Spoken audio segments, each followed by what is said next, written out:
রোদের কারণে গরুর দুধ বাদ হয়ে গেছে, গরু ঠিক মতো খাইতে পারে না।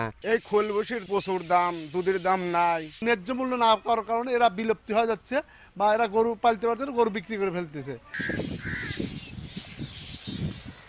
দেশের শীর্ষ দুগ্ধ উৎপাদনকারী জেলা সিরাজগঞ্জ। 1973 সালে জেলা শাহজাদপুরে সমবায়ভিত্তিক রাষ্ট্রায়ত্ত প্রতিষ্ঠান মিলভিটার দুগ্ধ প্রক্রিয়াজাতকরণ কারখানা প্রতিষ্ঠিত হয়। ফলে এই অঞ্চল ছাড়াও পাবনার বেড়া, ভাঙ্গুড়া ও সাথে এলাকায় গড়ে ওঠে শত শত গোখামার। এই খামারগুলো থেকে প্রতিদিন গড়ে 5 থেকে 6 লাখ লিটার দুধ উৎপাদন হয়, যা মিলভিটা ছাড়াও বেশ কয়েকটি বেসরকারি দুগ্ধজাত পণ্য উৎপাদনকারী প্রতিষ্ঠান দুধ সংগ্রহ করে তা প্রক্রিয়াজাত করে ঢাকা সহ দেশের বিভিন্ন জেলায় সরবরাহ করে।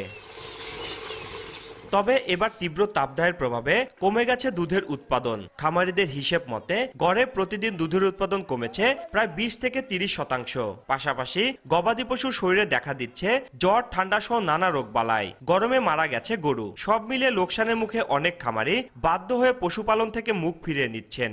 জয় ব্রাইট লক টেকনোলজি সাধারণ পাউডারের তুলনায় দেয় দ্বিগুণ উজ্জ্বলতা। রিন অ্যাডভান্সড দেয় দ্বিগুণ উজ্জ্বলতা। রোদের কারণে গরুর দুধ বাদ হয়ে গেছে, ঘাস টাস মনে করেন যে অনেক পুড়ে গেছে, গরু ঠিক মতো খাইতে পারে না, গরুর দুধ কম হয়। চতুর্দিকে নষ্ট হওয়া যাচ্ছে। এই খোল বসির প্রচুর দাম, দুধের দাম নাই।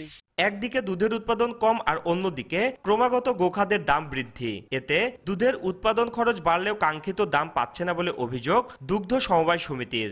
গোখাদ্যর দাম বেশি হওয়ার কারণে বা দুধের ন্যায্য মূল্য না পাওয়ার কারণে এরা বিলুপ্তি হয়ে যাচ্ছে বা এরা গরু পালতে পারছে না, গরু বিক্রি করে ফেলতেছে। তবে গবাদি পশু রোগ নিয়ন্ত্রণের পাশাপাশি খামারিদের ক্ষতির হাত থেকে রক্ষায় নানা পরামর্শ দেওয়ার কথা জানান উপজেলা প্রাণী সম্পদ কর্মকর্তা।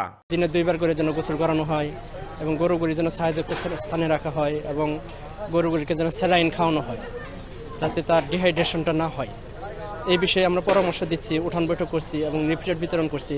সিরাজগঞ্জের শাহজাদপুরে ছোট বড় মিলে গোখামার রয়েছে প্রায় 10,000 আর মিলভিটা সমবায় সমিতির মাধ্যমে প্রতিদিন দুধ সংগ্রহ করে প্রায় 2 লাখ লিটার।